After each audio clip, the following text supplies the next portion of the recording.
Venezuelan F-16 fighter jets recently intercepted and forced down an aircraft that was declared hostile after entering Venezuelan airspace without proper identification and with its transponder switched off. This high-stakes aerial showdown shows just how quickly tensions in the region are escalating.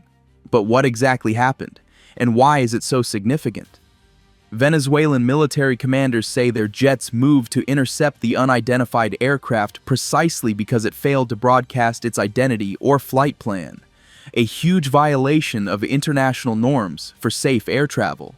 The F-16 tracked the target, compelled it to land, and ultimately forced it down.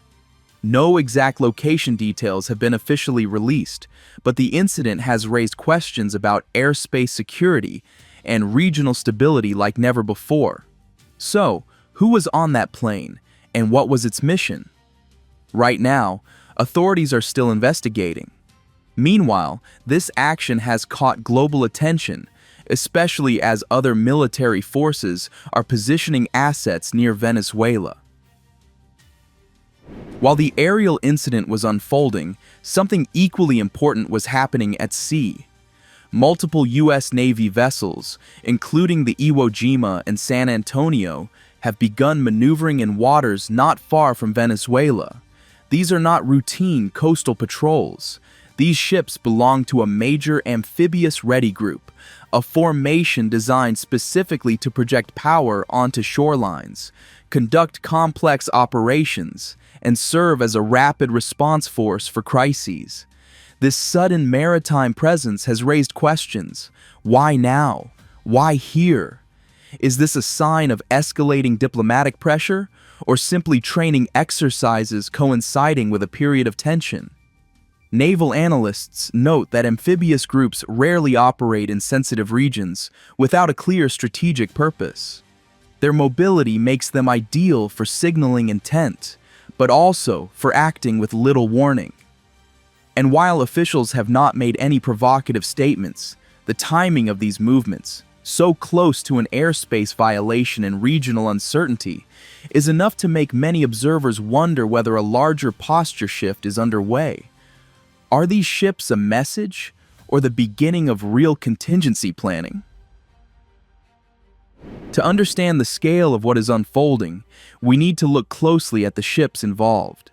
The Iwo Jima is an amphibious assault ship, essentially a small aircraft carrier designed to deploy Marines, helicopters, tilt-rotor aircraft, and advanced landing craft. Its decks can launch operations day or night, sending aircraft deep inland or supporting troops near the coast. The San Antonio, on the other hand, is a modern amphibious transport dock, able to launch air-cushioned landing craft, armored amphibious vehicles, and rapid deployment marine units. Together, ships like these can carry several thousand personnel, dozens of aircraft, and enough equipment to sustain full coastal operations. They are built to operate independently or as part of larger strike groups. This combination of versatility and strength makes them valuable for a wide range of scenarios: humanitarian missions, evacuations, show-of-force maneuvers, or more intense operational tasks.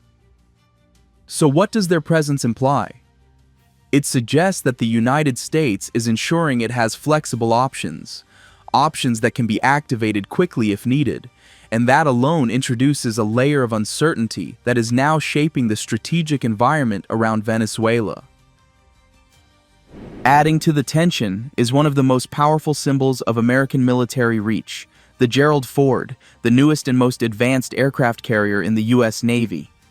This ship represents a technological leap over previous carriers, with cutting-edge electromagnetic launch systems, a redesigned flight deck, and the ability to generate far more sorties per day. The Ford can deploy squadrons of F-18 Super Hornets, electronic warfare aircraft, early warning planes, and helicopters. It also hosts advanced drones, giving it surveillance capabilities far beyond earlier carriers. In essence, it is a mobile airbase capable of projecting force hundreds of miles inland without needing permission from any host nation. Air power remains one of the most decisive tools in modern conflict, and recent military movements have caught global attention. Reports of US B-52 bombers flying near the Caribbean, carrying out readiness drills and demonstrating long-range capability, have added to the sense that multiple options are being prepared. Carrier-based jets from the Gerald R could perform precision strikes, suppress radar systems, or support ground forces. Meanwhile, if ordered, heavy bombers like the B-2 Spirit or B-52 could reach targets from afar without even entering regional airspace. These aircraft, combined with tanker support and satellite surveillance, give planners an array of tools designed for both deterrence and decisive action. So the question becomes, is this all just strategic messaging or preparation for something more? When multiple layers of air power begin clustering near a zone of instability, analysts start watching closely. Not all operations rely on large ships or heavy aircraft. Sometimes the most impactful missions are carried out quietly, behind the scenes, by highly trained special forces. That is why the possible presence of support vessels linked to special operations, such as platforms similar to the Ocean Trader, known for enabling covert missions, has drawn considerable interest. These vessels can carry helicopters, drones, small boats, and special operators.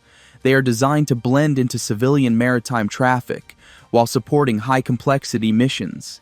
These could include capturing individuals, securing sensitive sites, disabling equipment, or gathering intelligence on the ground.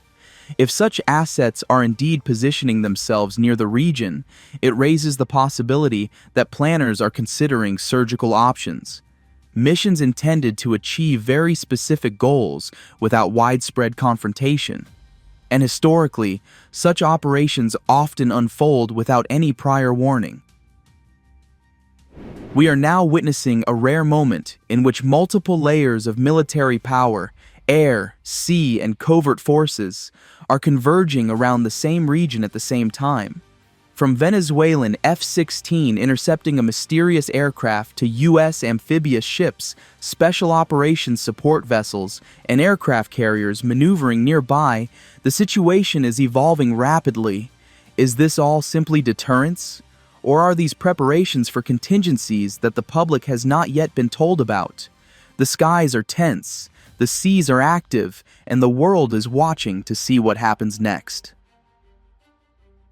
Thank you for watching and for staying with me until the end of this deep dive. If you found this video informative, don't forget to leave a like, share it, and subscribe for more updates as this situation continues to develop. Stay alert, stay curious, and as always, thanks for watching.